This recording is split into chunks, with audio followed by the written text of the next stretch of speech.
Hi, everybody. How was everyone's weekend? We're back with one and only Ivan. And Friday we left off. He colored more bananas. His bananas are yellow. Today we're starting 3 visitors. 3 visitors are here: a woman, a boy, a girl. I strut across my domain for them.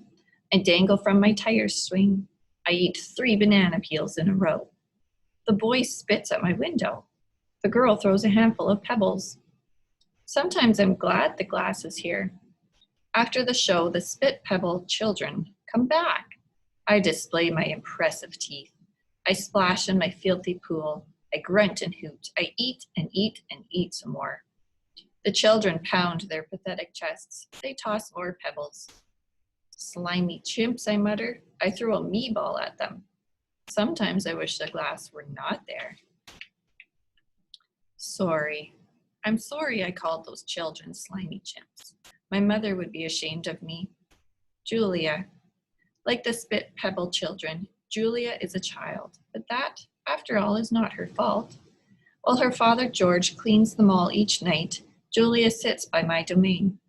She could sit anywhere she wants, by the carousel, in the empty food court, on the bleachers coated in sawdust. But I am not bragging when I say she always chooses to sit with me. I think it's because we both love to draw. Sarah, Julia's mother, used to help clean them all. But when she got sick and grew pale and stooped, Sarah stopped coming. Every night Julia offers to help George, and every night he says firmly, "Homework, Julia. The floors will just get dirty again." Homework, I have discovered, involves a sharp pencil and thick books and long sighs. I enjoy chewing pencils. I am sure I would excel at homework. Sometimes Julia dozes off, and sometimes she reads her books, but mostly she draws pictures and talks about her day. I don't know why people talk to me, but they often do. Perhaps it's because they think I can't understand them, or perhaps it's because I can't talk back. Julia likes science and art. She doesn't like Lila Burpee, who teases her because her clothes are old. And she does like Deshaun Williams, who teases her too, but in a nice way. And she would like to be a famous artist when she grows up. Sometimes Julia draws me. I am an elegant fellow in her pictures, with my silver back gleaming like moon on moss. I never look angry, the way I do on the fading billboard by the highway. I always look a bit sad, though. Drawing Bob. I love Julia's pictures of Bob. She draws him flying across the page, a blur of feet and fur. She draws him motionless, peeking out from behind a trash can, or the soft hill of my belly. Sometimes in her drawings, Julia gives Bob wings or a lion's mane. Once she gave him a tortoiseshell. But the best thing she ever gave him wasn't a drawing. Julia gave Bob his name. For a long time, no one knew what to call Bob. Now and then a mall worker would try to approach him with a tidbit. "Here, doggy," they'd call, holding out a French fry. "Come on, Pooch," they'd say. "How about a little piece of sandwich?" But he would always vanish into the shadows before anyone could get too close. One afternoon, Julia decided to draw the little dog curled up in the corner of my domain. First, she watched him for a long time, chewing on her thumbnail. I could tell she was looking at him the way an artist looks at the world when she's trying to understand it. Finally, she grabbed her pencil and set to work. When she was finished, she held up the page. There he was, the tiny, big-eared dog. He was smart and cunning, but his gaze was wistful. Under the picture were 3 bold, confident marks, circled in black. I was pretty certain it was a word, even though I couldn't read it. Julia's father peered over her shoulder. "That's him exactly," he said, nodding. He nodded to the circled marks. "I didn't realize his name was Bob," he said. "Me either," said Julia. She smiled. "I had to draw him first." Bob and Julia. Bob will not let humans touch him. He says their scent upsets his digestion. But every now and then I see him sitting at Julia's feet, her fingers moving gently, just behind his right ear. And there they are.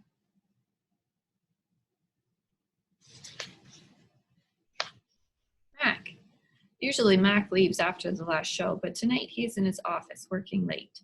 When he's done, he stops by my domain and stares at me for a long while he drinks from a brown bottle. George joins him, broom in hand, and Mac says the thing he always says. How about that game last night? And business has been slow, but it'll get better. You'll see. And don't forget to empty the trash. Mac glances over at the picture Julia's drawing. What are you making? He asks. It's for my mom, Julia says. It's a flying dog. She holds up her drawing, eyeing it critically. She likes airplanes and dogs. Mac murmurs, sounding unconvinced. He looks at George. How's the wife doing anyway? About the same, George says. She has good days and bad days. Yeah, don't we all, Mac says. Mac starts to leave, then pauses. He reaches into his pocket, pulls out a crumpled green bill, and presses it into George's hand. Here, Mac says with a shrug. Buy the kids some more crayons. Mac is already out the door before George can yell, Thanks!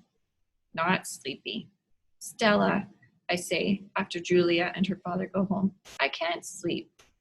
Of course you can, she says. You are the king of sleepers. Shh, Bob says from his perch on my belly. I'm dreaming about chili fries. I'm tired, I say, but I'm not sleepy. What are you tired of? Stella asks. I think for a while. It's hard to put into words. Gorillas are not complainers. We're dreamers, poets, philosophers, and nap takers. I don't know exactly. I kick at my tire swing. I think I may be a little bit tired of my domain. That's because it's a cage, Bob tells me. Bob is not always tactful. I know, Stella says. It's a very small domain. And you're a very big gorilla, Bob adds. Stella, I ask. Yes? I noticed you were limping more than usual today. Is your leg bothering you? Just a little, Stella answers. I sigh. Bob resettles. His ear flicks. He drools a bit, but I don't mind. I'm used to it. Try eating something, Stella says. That always makes you happy. I eat an old brown carrot. It doesn't help, but I don't tell Stella. She needs to sleep. You could try remembering a good day, Stella suggested. That's what I do when I can't sleep. Stella remembers every moment since she was born. Every scent, every sunset, every slight, every victory. You know I can't remember much, I say. There's a difference, Stella says gently, between can't remember and won't remember. That's true, I admit. Not remembering can be difficult, but I've had a lot of time to work on it. Memories are precious, Stella adds. They help tell us who we are.